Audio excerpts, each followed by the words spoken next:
Welcome back to the Resting Stitch Face podcast. I'm your host, Dr. Erin Sheffield with Dr. Sarah Harding. And today we've got a special guest with us today. This is Dr. Genevieve Jacobs, who is a self-proclaimed nomad. And when asked where her current home base is, that was her answer. And so she is joining us from Missoula, Montana. And she is a PM&R physician and specializes really in the realm of locum tenens. Yeah, locum tenens. Yeah. Yes. And so we're going to talk a whole lot about that today. Welcome. Love it. Thank you so much for having me. This is super fun. Yeah. I love that you guys, how long have you all been doing this podcast? What do you think? Since March? Oh, a year. I was going to say, it's almost a year. It might be our birthday Oh. for all we know. Yeah. Oh my Go back and goodness. I think we started recording, but we didn't release our first episode until July, I think. Yeah, probably. Cool. Okay. Yeah. So, wow, look at us Congratulations. go. I Hey. know, look at us go. We didn't even know. We didn't even know. It's kind of like my child's birthday is tomorrow, and I'm like, oh, shit, it's tomorrow. I don't know anything. Lord. Oh, Is he a St. no. Patrick's Day baby? Mm-hmm. Cute. Oh. He's a sneaky O'Neill. leprechaun. That's an Irish name. He's got the luck of the Irish with that little O'Neill boy. Yeah. Mhm. Amazing. You got How it. old? He'll be 4 tomorrow. Mm. Yes, it's shocking. I feel like he was just Cute. born. Yes. All right. So, how'd you end up in Missoula, Montana this go around? How long are you there? Oh, so I've been coming here working a locum job for probably a year and a half now. And I'm actually here. I'm not technically working at the hospital until next week, but I've been here for the last few weeks because I'm actually training to go to Mount Everest base camp at the end of the month. And Oh. I'm normally in Baltimore, but there are no mountains in Baltimore. So I fell in love with the Yeah. mountains here. It's beautiful, great place to train. I also met a boy, Hey, so I was girl. like, I'll come back to Montana and, work Does he wear on. a cowboy hat? No, Oh, no, yeah. Missed Okay. opportunity. I This is my know, same no. disappointment when I moved to Dallas. I was like, where's all the cowboy hats? I I'm mean, so he could. confused. He could start at any He time. could, very much not his style, but yes, I could put him in a cowboy hat if I really wanted to. So that's where I am right now, and I've worked a couple units around Montana, but yeah, so I'm just here prepping for Mount Everest casually, and then I'm working like the week before I go, and then a month after I get back, and doing some jobs after that into the summer.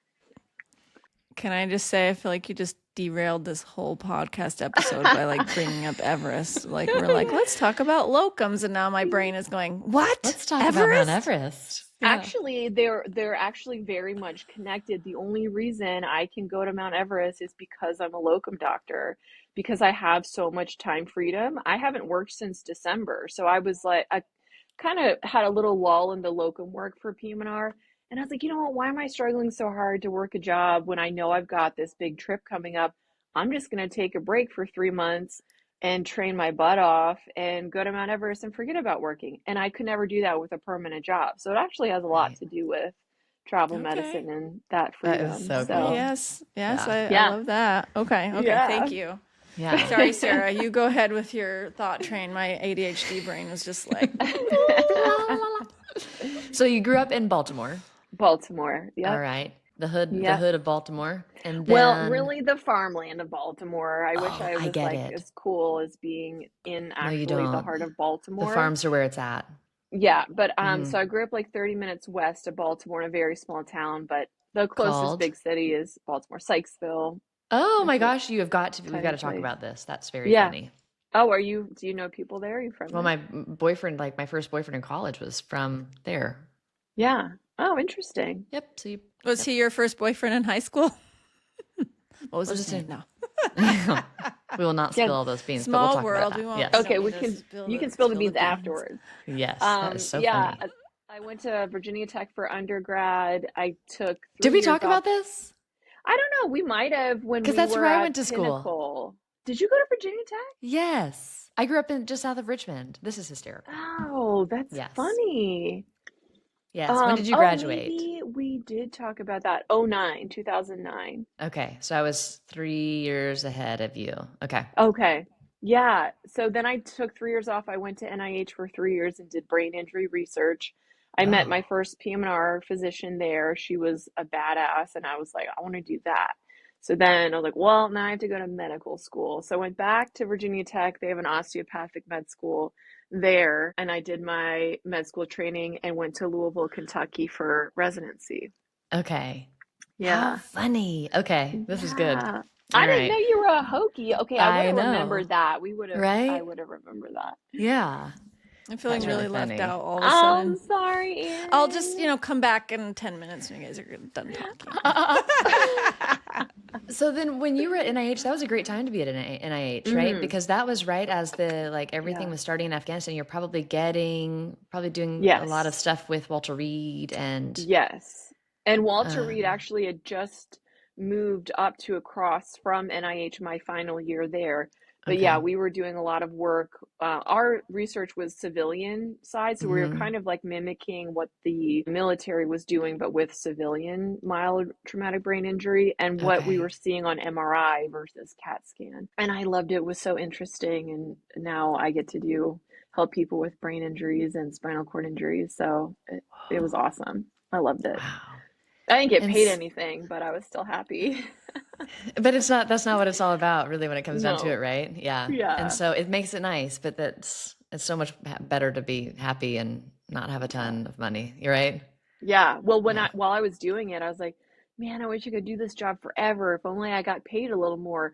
And now I am doing that job Right. as a physician. I am getting paid Yeah. more. And So you get to like make it the all worked out. decisions, which is nice. Yes. Yeah. Yeah. And so is that what got you Exactly. into PM&R? Yes. Yeah. Okay. And for Yeah. When everybody I that doesn't went know, what does that stand for? physical medicine and rehab. So it's a very small specialty. We work a lot with functional improvement of mobility after someone's had an injury, whether that's like traumatic or cancer or stroke or things like that. And we rehab them after they've come out of acute care in an intensive rehab program focusing on PTOT and speech therapy. Okay. So it's awesome. It's like the best hidden gem specialty ever. There was only two of us from my medical school that went into PM&R. Oh, So wow. not a lot of people know about it. So it really is like a hidden gem, but people do sports medicine through PM&R or interventional Mhm. pain. You can do amputee. There's all Wow. sorts of different fellowships you can do. That's really cool. Yeah. And so did you practice, what was your, after residency in Louisville, then what did you do? Yeah. I went straight into locum work. I've been a travel doctor from the jump. Yeah. Wow. Yeah. So you're I've not like the never rest of us held that was like, I guess I just carry on with how everybody's no. always been doing this. I was like, I can't. Well, so I graduated residency in 2020. So, and I've always wanted to travel. I love traveling. And then COVID happened, and I was like, I don't want to lock into a 3 or 5 year contract. I'm gonna go travel. So I started doing locum work straight out of residency. I've never had a permanent job, Oh. Wow. So, how do and I you love get it. into locums? Because I feel like with the licensure in the United States, it's a little tricky because you can't just go anywhere, right? There's not a national board. You have to get certified everywhere. So, did you start looking and found a job and then did the licensure, or did you do the licensure and then look for jobs, or like what's the strategy that you use, and then what do you recommend to like your clients or the people that you are working with on the locum side? Yeah, I've done it kind of both ways. Like some states I really wanted to work, like California. I preemptively got the license because I knew that's a competitive state. I was going to have a license in hand to get any of those jobs. So, and oh my God, the California license is such a nightmare. So I was like, let me just work on that in the I background. Sarah understand. knows. Yeah. Yeah, it actually, I feel like Illinois is harder than California at this point. Really? Illinois, Is it Yeah, I'm trying everything to like get mine for really? Illinois, and I'm your like, driver's oh, license, I feel like you Wow. have to like give a blood No sample and like have way. your mom come and testify that she birthed you in the United States. I don't know. It's like Oh. such a thing, just even for that. Yeah, So, that sounds worse than California. So I did that was only one I kind of did preemptively. And the other ones I found the jobs. And then if I went through a locum agency, they would take care of all the credentialing and licensing. So wow. it is a lot of paperwork, but when you have a agency doing the legwork for you, it's a lot Mhm. easier. And then once I kind of got smart on how things worked, I've done direct contracts where I call or email a hospital and say, hey, I see you need a PM&R doctor. You know, this is what I do. Do you want to set something up? And then they work directly through my LLC and I work whatever weeks for them. In those scenarios, I have to do a lot of the legwork credentialing, and it is wild. But for physicians, we also now have the IMLC. It's an interstate medical licensure compact. I don't know if you all have We that. do not. It No. expedites, so I can get my license in like 5 days instead of 6 weeks. Yes. That's magical. I think I It's saw that on your magical. Instagram, and I like was looking that up because I was like, wow, that'd be really nice. I And know. so, because you know, some of us have, we do either for oral surgery, we either do a 4-year or a 6-year track. And so the 6-year Yeah, track is inclusive of 2 years of medical school. right. And then they also do a general surgery intern year. And so they get an Yeah, MD. And so I feel like that would make locums in our specialty a lot easier because we would be able to be a part of that interstate licensure compact. right, right. But in dentistry, we do not have that. When we were both in dental school, like each state had their own, except for there was like some little regional agreements. And so if I wanted to be in South Carolina, which is where I went to dental school, I would take Yeah. CERTA. But if I wanted to be in Georgia, it was a different one. And then Florida had their Mm. own board. And North Carolina was different from South Carolina. And like, But did it you was a have to mess. take a test like lawyers do? Or it So was Yeah, just like that's the the like application? national, or that's like the board exam you'd have to take, Oh. and then you have to get licensed in the individual state on top of it. Oh, that's brutal. That is like yeah, lawyers. Yeah, no yeah. way. And it's really Um, silly. I find it fascinating the track that you all do for education. My neighbor was in OMFS when I was in residency, but otherwise I wouldn't really have known. It was fun to kind of watch him go through his program. But walk me through like the 4-year versus the 6-year program, because I think a lot of people don't realize how much schooling you all do to become oral surgeons. Yeah, take it, Aaron. I've got a little bird like flying outside of my window, and I think he's trying to there's 2 of them actually, and I think they're trying to tell me something. I think it's like the spirits of my dogs that passed away, but that's neither here nor there. Yeah. Well, the big difference is just honestly going back to medical school after you've started residency, and so I think a lot of times you'll be like on call for the service, but then you'll like at night, but you'll be during the day Oh, working with med students. I think it was different for us. I think It's so. different for Our every guys, probably yeah, because program, our but guys I've would definitely come. I say our guys because it was all men when guys. I Of course. right. Yeah. And so our guys they would come in July and do probably a month on service. We were in Dallas at Baylor, and then they would move out to Lubbock, Yeah. and they would do 2 years in Lubbock. And so they were totally off our radar for Hmm. 2 years. And then they would come back and they would do their general surgery intern year with the Baylor Hospital general surgery residency. And so then they would be kind of commingled with us a little Yeah. bit, but they were like on general surgery. And then they would do their last 3 years on service with oral surgery. Yeah. And so there's like a broad brush. Like people think, oh, you're just a dentist. And I'm like, okay, Right. I am a dentist, but my brain, by the way that we were trained, our brains are much more tuned into the medicine side of things than to the dental side of things, I think. Is that Yeah. fair, Yeah. Aaron? Yeah. It was So, fascinating watching my neighbor go through things. I'm like, dude, I think your residency training was harder than mine, because he'd be like up all night, always on call. Every time I saw him was at Scrubs, he had crazy pictures of dog bites and yeah, these crazy head and neck cut downs that I was just that he was basically running on his own, right. especially as a chief. And I was just like, this is way more intense than I think a lot of people realize. Yeah. And so we get so much like flack for our specialty because nobody really Yeah, understands us because we're kind of in the they middle, don't. Yeah. and so it's a weird purgatory that we've got ourselves into.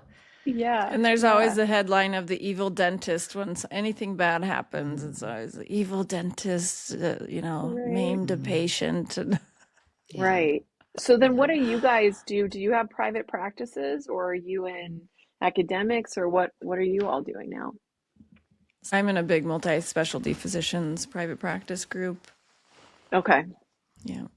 And I'm a temp at a private Yeah. practice. Yeah. I'm like trying to do a couple of things right now. So starting a Yeah. little mini practice inside of my friend's practice. But Oh, cool. yeah, and then I'm also trying to get my licensure in Illinois. Hint, hint, Yeah. people to be, so that I can Yeah. come up out with Erin while her partner's out for a little bit. Oh, cool. So So, I mean, that's kind of like being a locum. yes. I was trying to convince my neighbor that he should look into it because I find a lot of my jobs like on New England Journal of Medicine, and then you can drop down and select whether, you want to do, you're an oral surgeon or whatever, or PM&R physician, whatever, nurse, and then you can kind of find the jobs that way based on state. So I know it's not as common in the dental practice, but there are a few people that do it that jump into Mm-hmm. private practices. But a lot of times it ends up just being who you know, call Right. your friend in to help you out. Right. Mm-hmm. So, what Yeah. are some of the pearls and pitfalls of someone interested in locums? What have you learned in your time that you can pass Mm. on to our listeners that they don't have to figure out on their own? Well, especially for the people that are new to locums and particularly new grads and particularly female new grads, we always are getting the short end of the stick, but you're going to get a lowball rate because you're new, you're fresh out of training. They think that they can just say, oh, well, because you've never done this before, because, you don't have any experience, we're going to pay you $1,000 a day to do this. And a lot of people will get bullied into taking these really low rates. Of course, it varies greatly depending on your specialty. Like Mm-hmm. ER, they get paid phenomenally. GI, HEMONC, those are some of the higher paying specialties of physicians doing locum work.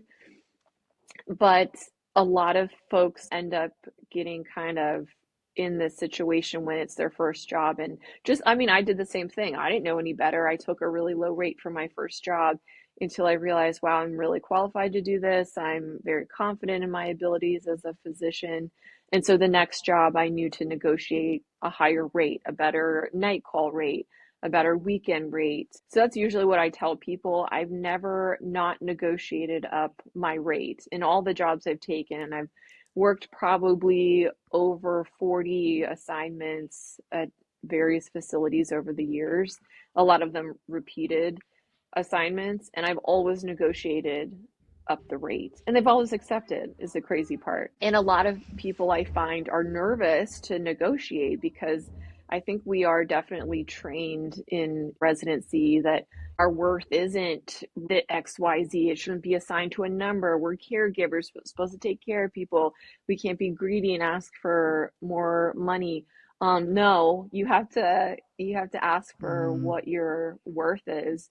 And I was lucky enough that when I was growing up, my dad was like, you always negotiate your salary no matter what. So I always have. And they've always given me whatever increase I've asked for. And knowing what locum agencies have a good reputation within a certain specialty, there's some really good Facebook groups out there, Locum Tenens Facebook groups. And people have asked the same questions 100 times on these Facebook groups. And I know Facebook is antiquated. Like I was like, oh my God, you're on Facebook. But there's some Facebook groups out there that Mm-hmm. have some gold Yeah. Mm-hmm. information in there. So those are kind of my pearls and finding people to talk to, networking. It seems to me, in a way, if you're willing to do the locums and to be as flexible as you are, you really kind of hold the power in the situation as far as negotiations go because they Yeah, need you a heck of a lot more than you need them, probably. I could be wrong, right. but it seems like at least asking makes sense because usually someone needing a locums, they're in kind of a rock and a hard spot. And I've been in a couple Yeah. situations. I got pregnant with, at first we thought triplets and then it was twins. But just Wow. imagining like how long I could be off if I was going to be on bed rest or how long Yeah. recovery and all of that. And at first my employer was so supportive, like, don't worry, we'll get a locums person. And then the second we couldn't find a locums person, ooh, hostile work environment, you better be back in 2 Stressful. weeks type of thing, So Oh my gosh. that instance, or even now I'm working alone because my partner's out on medical leave. And so, it feels kind of like, ooh, we could really use the help, we're kind of desperate Yeah. in a way. And so I think those factors are important to remember on the other side. And I think we forget that sometimes when it's us and we're feeling that imposter syndrome, or we don't know if we're good enough, they would want us. Yeah, absolutely. And there's been instances where I'll say, and especially now that I've been doing it for 6 years, I know the rates really well. I know my worth. I know how to negotiate, and I can confidently say I'm not showing up for less than $2,500 a day. And some recruiters, especially if they're kind of new to the industry, are like, "Well, that we're just never going to be able to pay you that." I'm like, "That's okay. I'll go somewhere else. Like Yeah, it's of not a big course. deal." So you do have to be flexible, and you can't like get your heart set on a certain place because they might not just be able to make it happen. And there's someone out there that doesn't know enough yet that Right. will take a lower rate, Yeah. Yeah. which is another reason why I try to educate a lot of people, because if we can all rise up together, we can Yes. make it all better for each other. And Yes. it's, And because we I all just know, don't. especially in medicine, how much the hospitals are making off of you, Correct. Yeah. right? And Like, we're the front line. It's our yeah. licenses that are on the line. We're doing the, Yeah. the hard work. We're bringing in revenue for the hospital. And, it's really pennies what they're paying us compared to what they're making.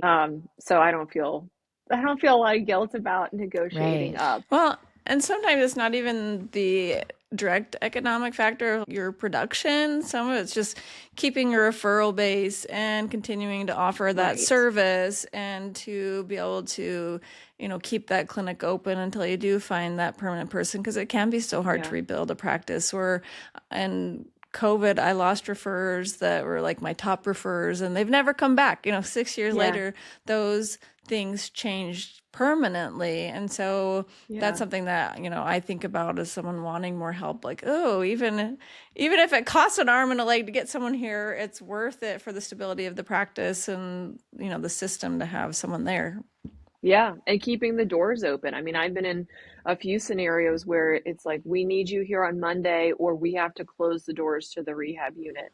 And Oh, I wow. mean, I take that seriously. Like, that's a community that is then out of a rehab unit. They've just had a stroke, they've just had a brain injury. Like, they need these services. And so, yeah, it makes a big impact on the community if they can't find someone to fill these positions. Yeah. So So now that it you've can be been very able to stressful. look behind the curtain a little bit as you're starting to develop your own company, I Yeah. think because when you said that you were doing that, my thought was, well, she's seen behind the curtain and seen how much these locums companies are like skimming off the top in terms of like what the hospital is willing to offer versus what's being offered to the physician. And like they have a lot of stuff that they do take care of, but they're still skimming a Hmm. decent amount off the top. And that's where your negotiating power comes in, right? It's just like buying a Right. car, right? And Yeah. so like has that been surprising to you, or has that been kind of what you expected? No, I think I knew early on that, these companies are multi-billion dollar companies. They're making extraordinary money in this industry for a reason. They're smart, they're business savvy. And they do provide a humongous service. To this day, I can go and do a direct contract, but sometimes I like having the support of a locum agency, someone to do my credentialing, help me with Mm, travel plans, have my malpractice figured out through them, have someone I can call when things aren't going right. If it's a direct contract, it's like you can call the CEO. That's who I would be talking to, which is fine, but sometimes it's nice to have a little layer, have some, an mhm. on-call emergency person. So they do provide a lot of services, but they take about 40% if you're looking at the whole picture. They're getting Wow. about 40%.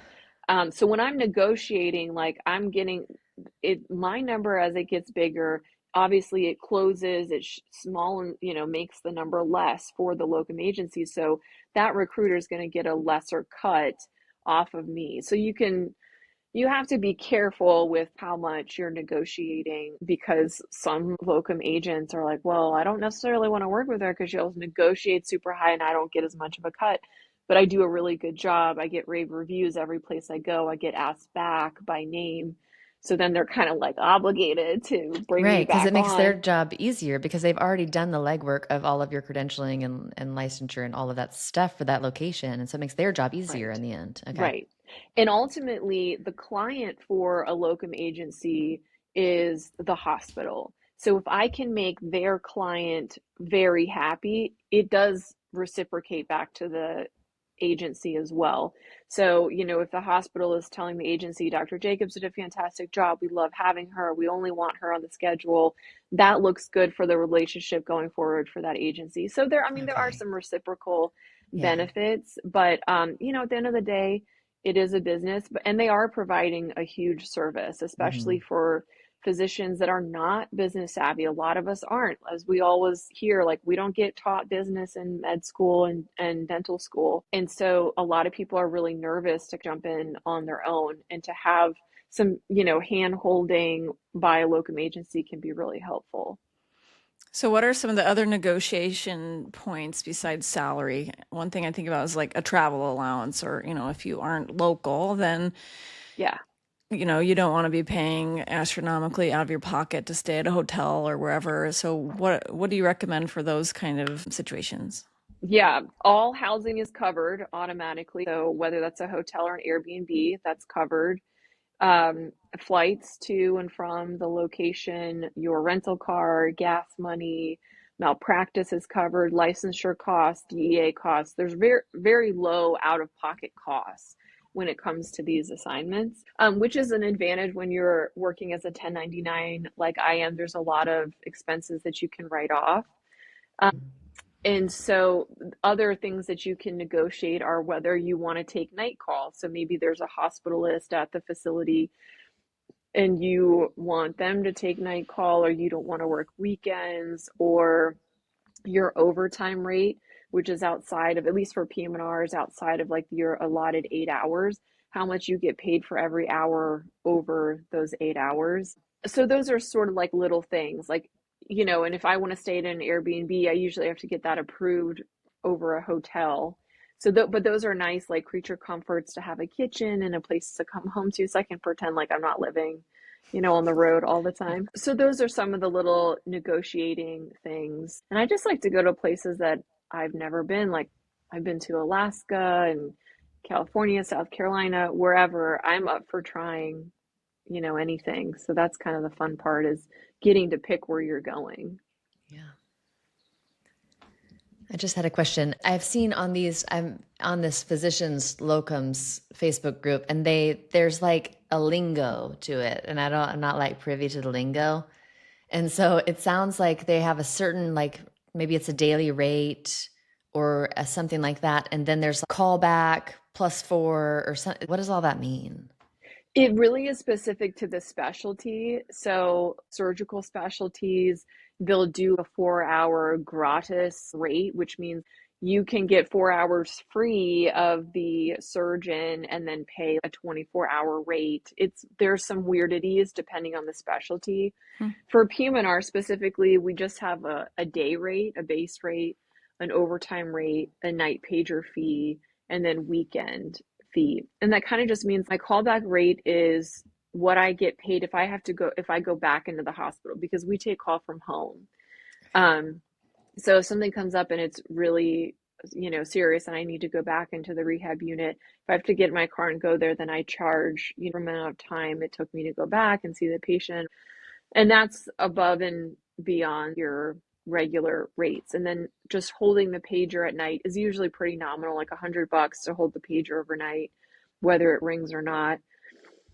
And then your day rate is usually just like an 8 hour day, what you're getting paid for those 8 hours. And then if you have to stay another hour because an admission came in late, then you charge for that. So the Okay. lingo is pretty specific to the specialty. Okay. Yeah. Okay. And like, it also depends. I always tell people, make sure you're thinking about how many patients a day you're seeing, how many hospitals you're covering, especially for, you all that do take surgical call. Sometimes you're covering multiple hospitals, and that Hmm. is like a nightmare. So, you have to negotiate based on those factors also. Yeah. And so are you like, you're just a strict daily rate. There's not like an RVU No, assignment at all right. to it. Okay. No. And some assignments, they don't even require me to like enter in any kind of billing. Like they do it on the back end. Some places, like if I'm on Epic, then you just click in your code and that's it. But it's a lot more lenient Okay. when I you're was a thinking about that locum. too. Has that been a point of frustration with all the different electronic medical records and stuff? Because that is the bane of I all can't of our even stand going existences. to our hospital because every time I'm like, my password is not working. Yeah. The Yeah, password's I working and now I can't get the note to drop in. Like, Yeah. right. like every It's time. terrible. And then trying to get it all of those things like accessible remotely if you're taking home call. I know a lot of EMRs at this point, and it's gotten to the point where I don't usually take locum jobs if they're not on Epic. It's just like Okay. not worth the nightmare, like the Sure. headache. There's some places I've been working forever and I love them and I know their systems well. And like maybe they're on Cerner. I trained on Cerner. I know it's not the best, but I'll do it. But if it's like Meditech or like an Allscripts situation, I'm like, I'm good. Mm-hmm. Unless you're paying me like 5 grand a day, I'm not doing it. Boundaries, quality Yeah. of life. Yeah. It's not always worth Quality of the Yeah. headache for Because I don't know, sure. would they make you do Yeah. all of the like trainings and all of that stuff on each new Yeah. system or, Yeah, oh, you do. and And you can, do I you get usually billed test or do you bill out. for that? Oh yeah. Yeah, Okay. you can bill like orientation time, Okay. but I usually test out of them so I don't have to sit there through a training. But usually like the first day when it was like one of my first jobs I worked, it was Meditech and I was like, what is this is so archaic. I've And never so even I heard just of do Meditech like before. So you're not missing anything. cool. The first time I used Meditech, you don't even use a mouse. It's all like the keyboard. No. Oh, it was Oh, wild. It was no. wild. I'm like, is there like I was waiting for like a floppy disk, to Oh, MS we had DOS something is like coming that. up. Yeah, we had something like that in the Navy, how we entered our prescriptions and like our Oh, like yeah. specimens, like and that sort of thing. All of our orders were in this thing. It was like Yeah. MS-DOS. It was nuts. So did you do some of your training in the Navy? No, I did all my training in the civilian sector. And so I did Mm-hmm. the HPSP scholarship for dental school. And then Oh, I got accepted to full-time out service residency. So then I had to apply to civilian places. And so then I went to Baylor but I was oh, active duty while I was at Baylor. oh, And then cool. because of that, I owed 8 years after residency. So I did 12 years total in the Navy. Wow. Wow. Where were you in Yeah. Virginia Beach? I Where were you was. So my stationed? first duty station was on the Truman out of Virginia. And then Yeah. I came back shoreside. I was at the Naval Hospital and mostly at the clinic at Sewell's Point in Norfolk. And Yeah. then I got orders out here to Camp Pendleton, and that's where I finished up. That's where I did my last 4 years. Oh, wow. That's Yeah. awesome. I didn't So realize. Yeah, another way to I thought about travel. doing that. Yeah, Doing medicine, I guess, huh? Yeah. and And pay you know off your why? loans. You know why I was so interested in it? Because when I was at Virginia Tech, my Yeah. very first year, you'll know this, I lived in the upper quad.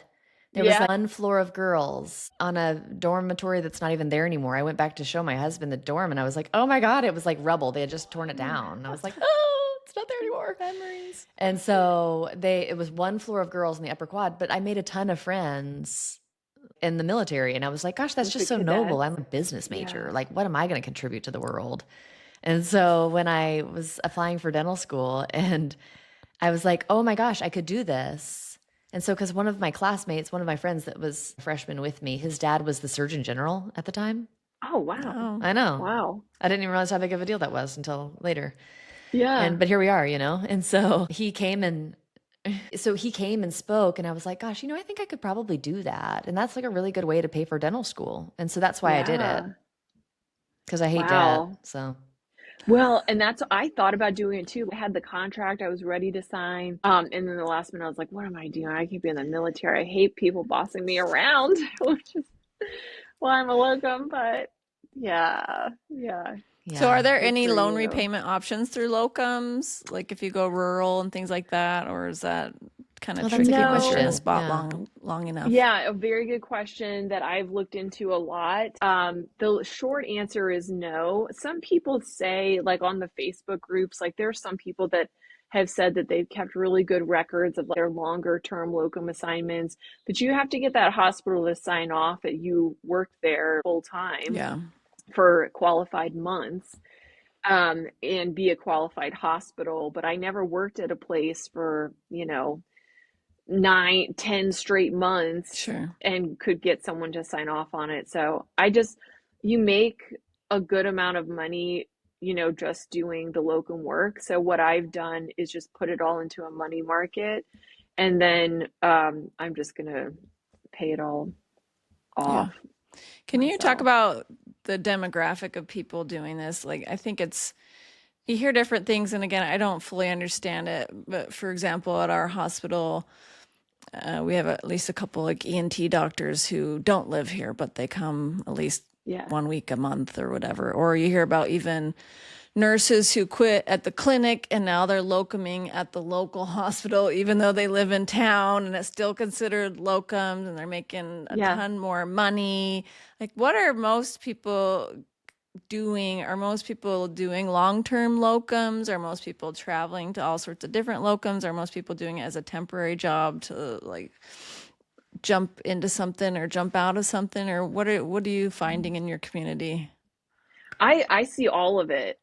We call that local locums. If you're doing locums in your hometown, it's pretty nice. You just are getting paid more, and you get, usually a better rate because you're not having to, have an expense of a flight and a house and a car if you live there. But I see all different types. I have a really good friend who's been a locum PM&R physician. She's been doing it for 20 years. Um, Wow. I have people that are getting ready to retire and they just don't want the intensity of a full-time academic job with tons of responsibility, and they jumped into it late in their career. Occasionally, I'll find people like me that jumped in straight out of residency, but a lot of times I see mid-career people that got a little burnt out, maybe a lot of it burnt out, and they decided, okay, I need something different, and jumped into locums, fell in love with the flexibility, and then never looked back. And then there's also people that, like you were saying, Aaron, that maybe are transitioning from one permanent job to another, and they're not ready to really commit. It's like buying a house. Like you're not totally sure if that's the right fit for you. So they're doing a temp job until they really find the perfect place. And I use the adage, it's like the hop on, hop off bus. If you're in a fun city, it's always going to be there. That bus is always running around. You can get on it and get off it whenever you want. Do a permanent job, you know, finish that contract, do some locum work, go back to a permanent contract. So it's really super flexible, and there's always new jobs popping up all the time. So, I mean, I get emails or texts almost every day saying, hey, Wow. there's a new job in PM&R, which is a very small specialty in, blah, blah, blah. I'm just waiting for the one to pop up in Hawaii, but they don't come very often. Right. Me too. We I'll just got to take meet that more job. people, you know? Yeah. Yeah. I'll Yep. fraudulently take that job. Sure, I Yeah, can there Yeah. figure it So, was like, out. there was one in Maui actually, but it was doing only EMGs, and I hate doing EMGs. So I was like, even for Maui, I can't do this. But I sent it on to my attending when I was still in training, and he took it, and he's been in Maui for 3 years now. oh my gosh, that's Oh, incredible.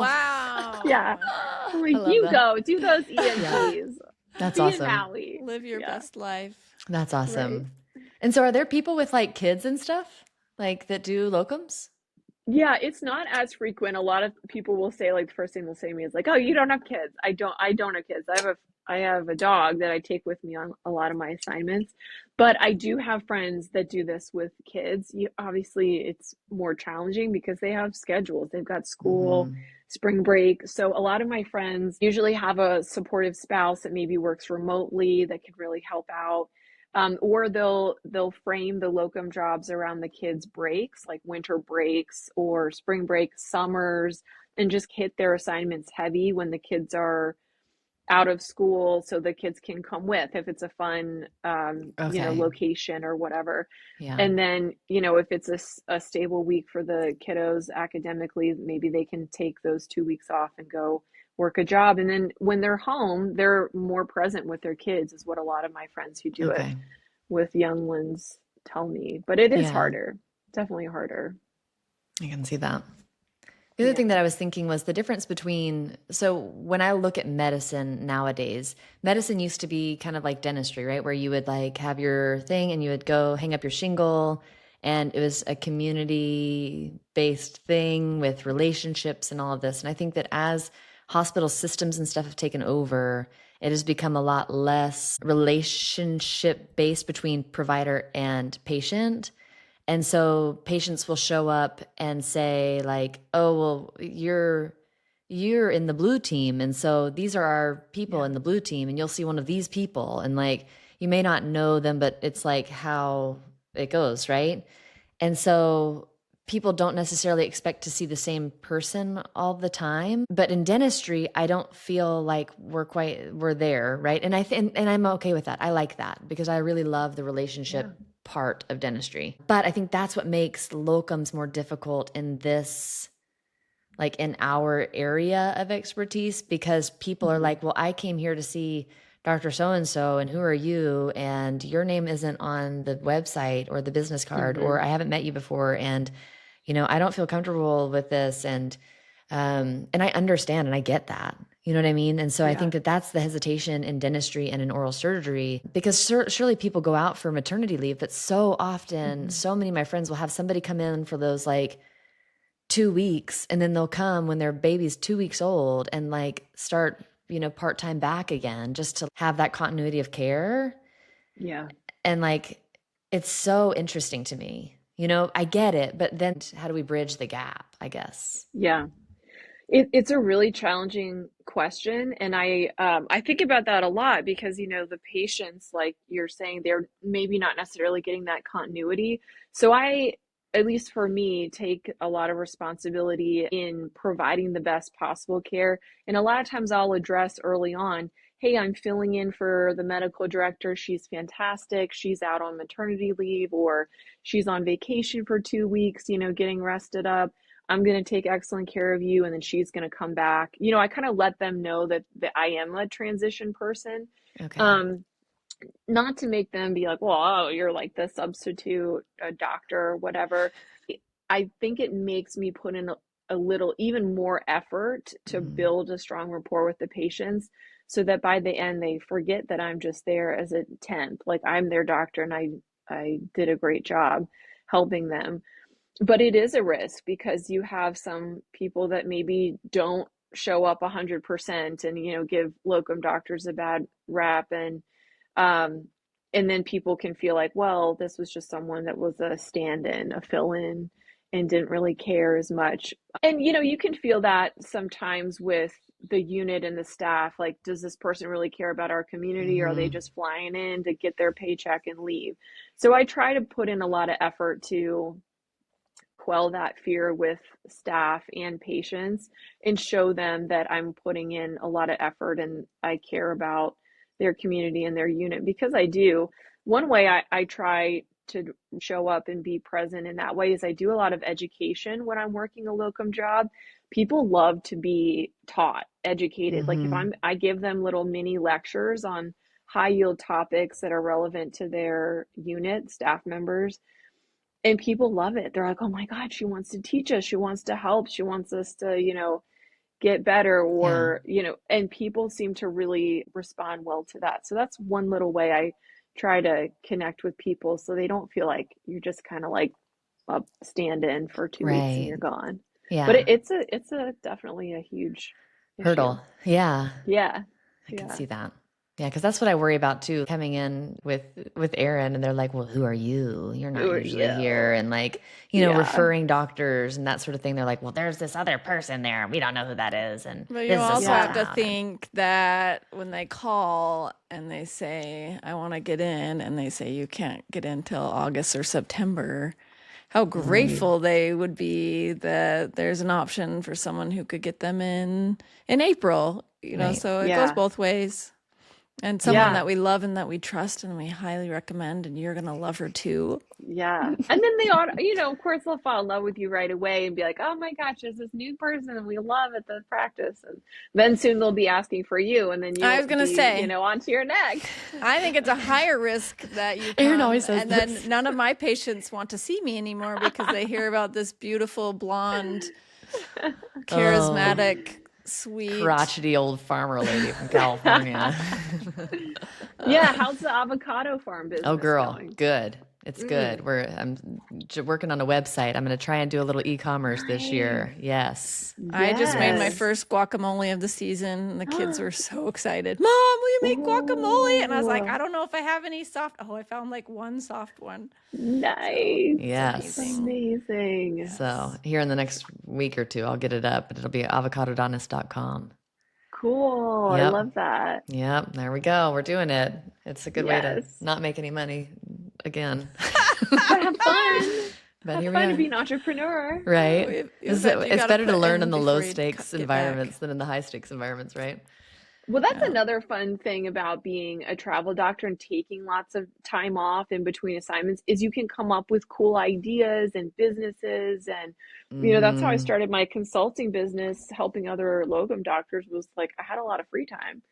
So I could be creative and do fun things. And I like sewing. So I like to sew different clothing and stuff like that. So you get to like use your brain in ways that you kind of haven't been able to in a long time. Yeah. And I with say that all work. the time, right? Like when I was working full time, it was like my creativity just was quelled, right? And so Yes. like when I'm not working full time, I'm like, and like I can Yeah. actually like think of things and think through it more Right. than just like a passing thought that never gets accomplished.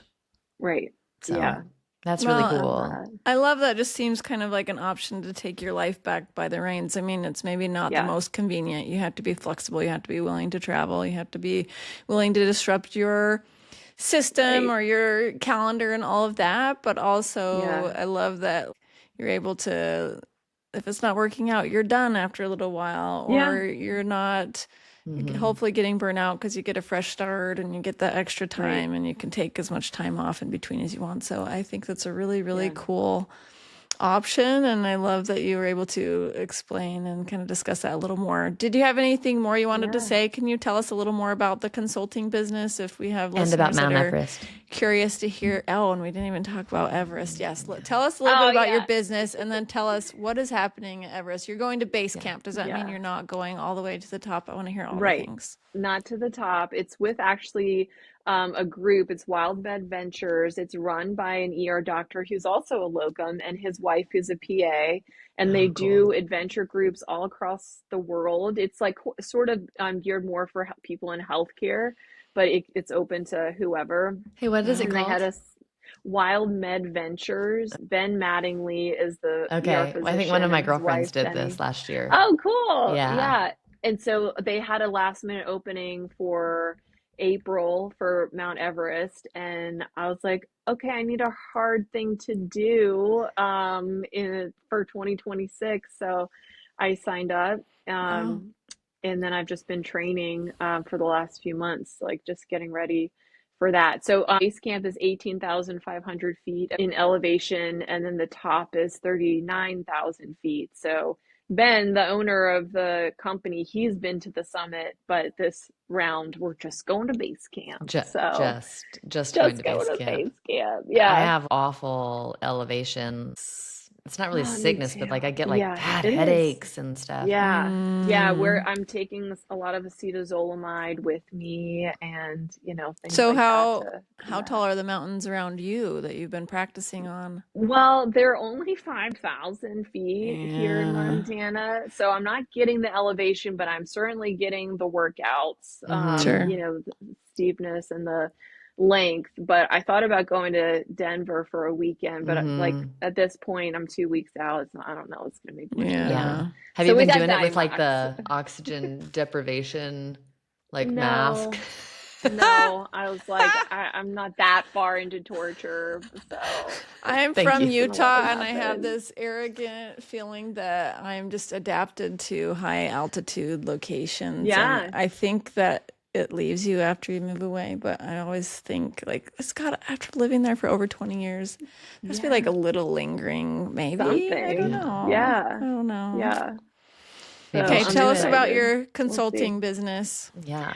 Well, really, it grew from just wanting to help other people learn about locum things, just like we're talking about right now. So I made an Instagram, the Locum Lady, and then I made a website, drjacobshealth.com. I've got a blog on there.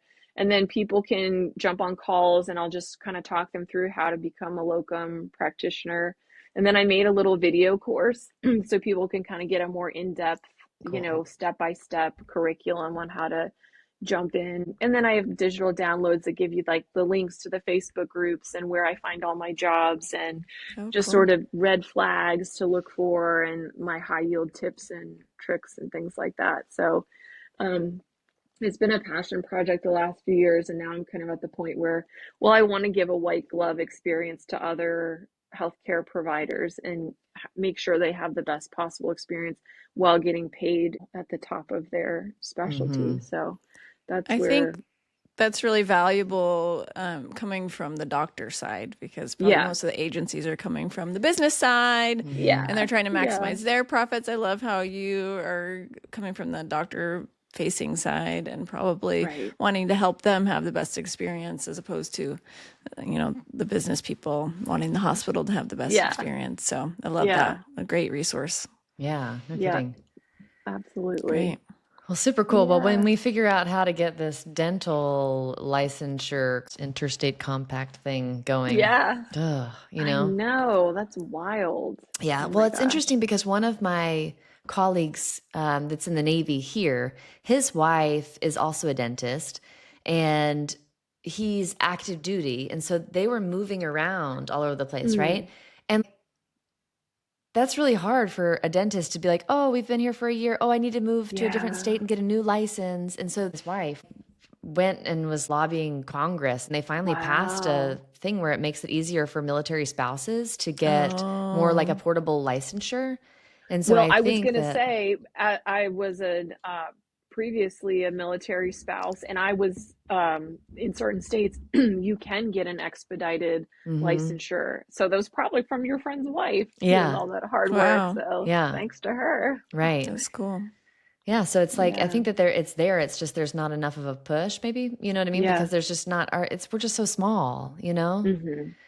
Yeah. And so it's just not in the not on the priority list, I guess. But maybe Yeah. hopefully soon, you know, because that would be really Yeah. helpful, I think, and it would certainly help a lot of the places that have really difficult access to Underserved. care, underserved areas and stuff. You Totally. know what I mean? Like that would be really Yeah. helpful. So, Yeah. Yeah. Well, yeah, we have plenty of those. Yeah. wow. Well, hopefully So what's soon. been your favorite? Sorry, this is my last question for you because I like to end it on like a reflection point. Yeah. What has been your favorite place that you've gone, both professionally and personally, travel wise? And yes, that's my question. It can be two different places or the same. Alaska, Okay. Alaska was an incredible experience. Just so wild, so many animals. The landscape was beautiful. The people were incredible. The patients were super interesting. I saw a lot of diseases I wouldn't normally see. And then Montana has been stunning. And another, positive for locums is a lot of times I see it as like a try before you buy. Like I'm trialing if I could stay here full time and take the full time position. So I'm actually considering taking position in Montana because I love it so much. That's And cool. that's another reason to try it out before you sign up for a 3-year contract or something. Like, could you picture yourself living here for a long time? And Montana's been just incredible and amazing people. And I never would have gone to Alaska or Montana if it weren't for travel medicine. So those Hmm. are my top two for That's sure. cool. Cool. There are so Yeah. many amazing places in this country, and I know. I work in a rural community, and I would never have thought I would come here. And I'm always encouraging people, Yeah. especially the people who are in the big cities in the rat race and don't feel like they have enough Yeah. patients, and the referring doctors are doing everything themselves and only sending them the junk. Like there's still Yeah. so many opportunities off the beaten path, but you don't know if you could live in Quincy, Illinois, if you've not lived there before. You Totally. don't know if Alaska. I've Totally. thought about Alaska before, but like I don't know. Would I want to be Yeah. that far away from my family? Or could I go to Arizona, or will I melt in the summer? These are all Right. questions that it would be so great to go and get to try it Yeah. out. So like that's a really cool opportunity and perspective. So thank you Yeah. so much for I sharing. I'm moving to New Zealand in the next 5 years, so I'm definitely looking. nice. I've seen a couple PM&R jobs in New Zealand, actually. All right. Well, if you Yeah. see any oral surgery stuff, you let me know. I'll keep my eyes peeled. Yeah, I'm that girl. Yeah. Amazing. Well, cool. So tell us how we can find you online and on social media.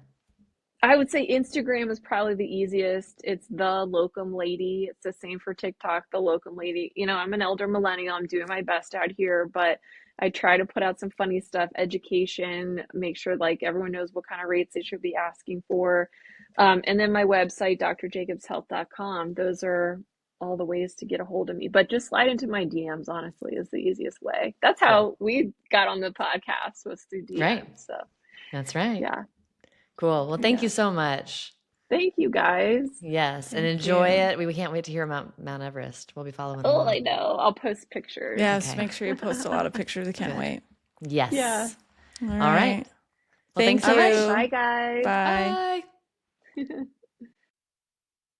Love this conversation? Don't keep it to yourself. Hit follow, leave a review, and share it with someone who needs to hear it. See you on the next episode of The Resting Stitch Face.